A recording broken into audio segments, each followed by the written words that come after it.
maybe the jiu-jitsu world as a whole doesn't know, but when you get little sneak peeks in, I feel like the New Wave camp always kind of has like a couple of specific things they're doing in lead up to camps. Was that kind of one of the emphasis, or can you shed any light on kind of what the emphasis for this one? Yeah, I learned that backtracking stuff was probably that was huge. Emphasis. I mean, like, so John is always trying to stay ahead of the curve, as you guys know. Like, he's always, I feel like whatever people are working on now is stuff that we were working on 6 months ago, and when he starts to see trends come out in jiu-jitsu, he likes to already have us working on the next trend, so that we're not like, if there's an ankle lock trend, like, we're not just doing it while everybody else is doing it. You know what I mean? It's not to say that we're the only trendsetters in the sport, but I do like to.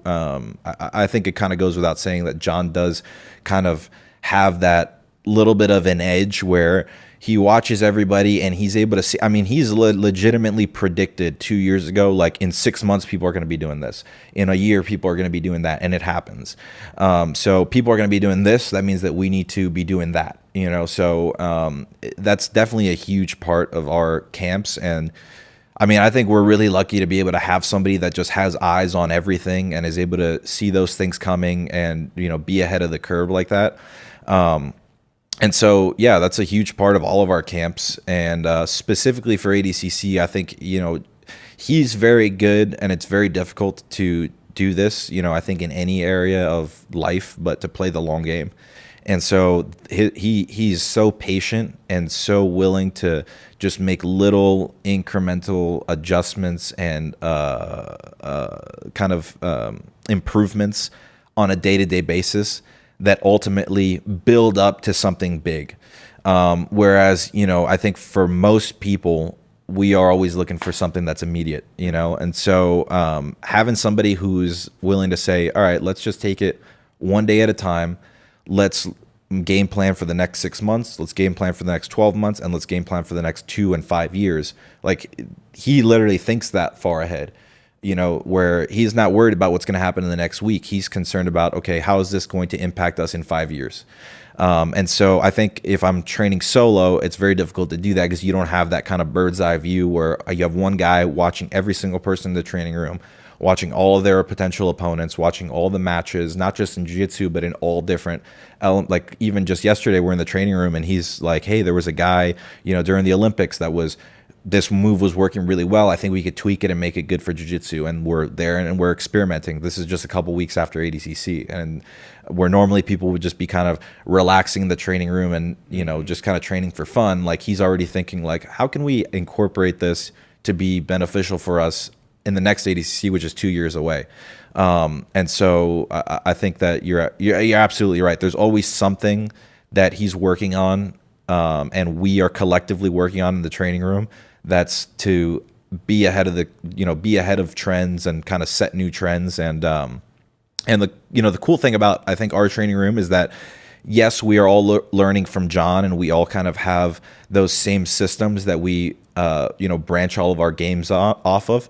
But I really like and appreciate his ability to kind of hand us the reins and say, hey, here's something that I think would be good for you specifically, or even the whole training room specifically. Play around with it and see what you can come up with. And so while we all have a lot of similar systems that we base our games off of, there's no like limit to the amount of technique and detail and nuance and variation in a single technique in jiu-jitsu. Like, how many freaking armbar variations are there? How many armbar defenses are there that you have to create new reactions for?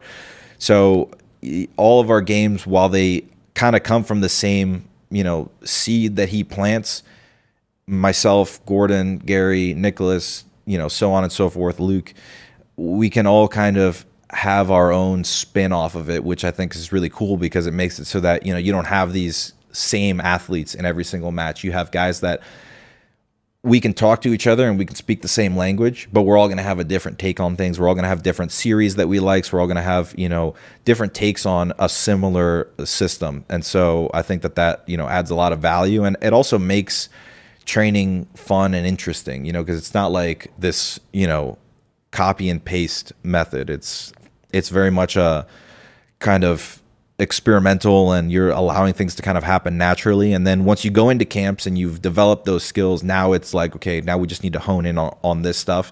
That's what makes camps kind of, you know, brutal, because you're doing the same stuff every single day, but you take that small chunk of time and then you take the time that you have outside of that. I think that's what makes it interesting. And that's what allows you to 2 years from now, like you saw, like me versus 2022 versus 2024, new skills, new grappler. And that's kind of what keeps me, you know, in the game. Is there a person or a couple people in the room at New Wave that are just like really interesting innovators? Like John says, hey, let's work on this thing, and somebody just has a really cool take on it, or a really cool interpretation of how to play that. Yeah, I think, you know, obviously you have the top guys in our training room, which all have very different styles and very different personalities. So, I mean, early on and even to this day, I learn a lot from, you know, a guy who's got a completely different style than me, which is Gary, you know, and I like to take stuff from his game and try to, you know, implement into my game.